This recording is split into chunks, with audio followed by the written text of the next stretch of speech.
धनंकार जी मुखी साहब। धनंकार खुशीराम जी, धनंकार। महापुरुषों ये है रॉकी जी। अभी 2 महीने पहले ज्ञान लिया है महापुरुषों ने। अच्छा जी, वाह वाह। आओ जी आओ जी, आया नु जी, आया नु। धनंकार महापुरुषो। धनंकार जी, मगर 2 महीने हुए ज्ञान लिए और संगत में ही नहीं दिखे, ऐसा कैसे हो सकता है? महापुरुषो, दास ने अपने दोस्त से प्रेरित होकर ज्ञान लिया तो उसी के साथ ही 7 वाले सेक्टर 19 में ही संगत में जाता है। अच्छा, रहते हमारे सेक्टर में हो, सेक्टर 26 में, और संगत सेक्टर 19 की। हाँ जी। ये कैसी भक्ति हुई? आपको एक बात बता दूं कि ज्ञान लेने के बाद संगत की जहाँ इंपॉर्टेंस है वहां अपनी ब्रांच में संगत करनी बहुत जरूरी है। किससे ज्ञान लिया था आपने? महापुरुषो, दास ने तो ज्ञान संत राम जी से लिया था। हाँ, तभी। ओह, संत राम जी से, खुशीराम जी, संत राम जी से। लगता है ठीक से समझाया नहीं। महापुरुषों, दूसरी ब्रांच में संगत करना मानो जैसे पत्थर में जाकर के आप बीज बो रहे हो, कोई फल नहीं मिलने वाला। संगत तो आपको सेक्टर 26 में ही करनी पड़ेगी। जो हमें स्थान मिले हैं, क्या हम उसके लायक हैं? और इसके द्वारा हम मिशन का नुकसान कर रहे हैं या लाभ प्राप्त कर रहे हैं? सबसे पहला प्रश्न चिन्ह अपने सामने ये रखा जाए कि हमें जिम्मेदारी दी गई है मिशन को बढ़ाने के लिए, हमें जिम्मेदारी दी गई है आनंदमय वातावरण बनाने के लिए। तो अगर सामने हम ये प्रश्न चिन्ह सबसे बड़ा सुबह उठते ही सुमिरन करें और सुमिरन करने के बाद सबसे पहले हम यही प्रश्न चिन्ह सामने अपने रखें और सारा दिन वो प्रश्न चिन्ह हमारे सामने रहे कि हम मिशन का हित कर रहे हैं, अहित कर रहे हैं, हम यहाँ पर अपनी ब्रांचेस में कमजोरियां ला रहे हैं या इसको मजबूती दे रहे हैं, हम नए सज्जनों को आकर्षित कर रहे हैं मिशन की तरफ या फिर जो पहले हैं उनको भी दूर भगा रहे हैं। तो इस प्रकार से ये सबसे बड़े प्रश्न चिन्ह ये हमारे समक्ष हमेशा जहन में, ये दिलो दिमाग में हमारे रहने चाहिए। वो फिर चाहे सेवा दल के अधिकारी हैं, चाहे वो प्रमुख मुख्य प्रचारक कोई भी है, चाहे जोनल इंचार्ज है, चाहे कोई भी रूप है। तो इस प्रकार से सब ने इस बात के ऊपर संजीदगी को धारण करना है। आपने हमको जो सिखलाया, कदम कदम पर भूल गए। और जी मुखी जी, कैसे हो? ठीक चल रहा है महापुरुषों, बढ़िया है। क्यों इतना दुखी लग रहे हो? आप तो मुखी हो, मुखी दुखी नहीं हो सकता। नहीं नहीं, सब ठीक है, ठीक ठाक है। अरे मुझसे मत छुपाओ, मुझे सब पता है।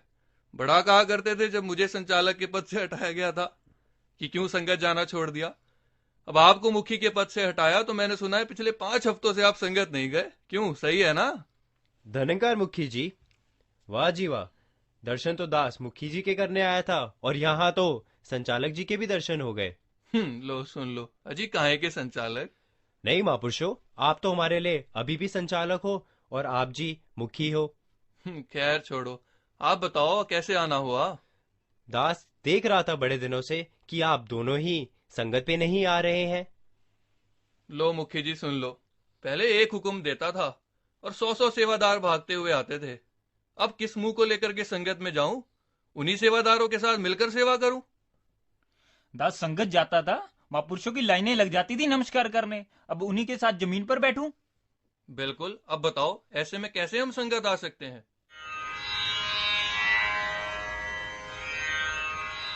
अक्सर ये भी देखा गया है कि कहीं पर किसी की कोई ड्यूटी चेंज कर दी जाए तो इस कदर वो संगत से ही दूर हो जाता है और बाकी हर किसी की जुबान पे अच्छा ये संगत में इसीलिए जुड़ा हुआ था क्योंकि ये मुखी प्रमुख है, इसीलिए जुड़ा हुआ था, और आज नहीं है तो संगत भी गई, गुरु भी गया।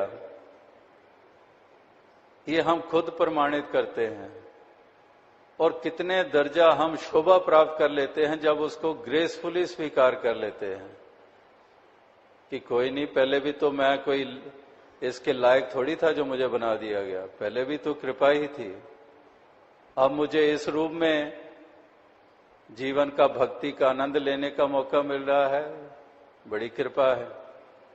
ऐसा जो स्वीकार करते हैं वो देखेंगे कि कितना सत्कार उनका बढ़ जाता है। और बढ़ जाता है। लेकिन जो इसकी बजाय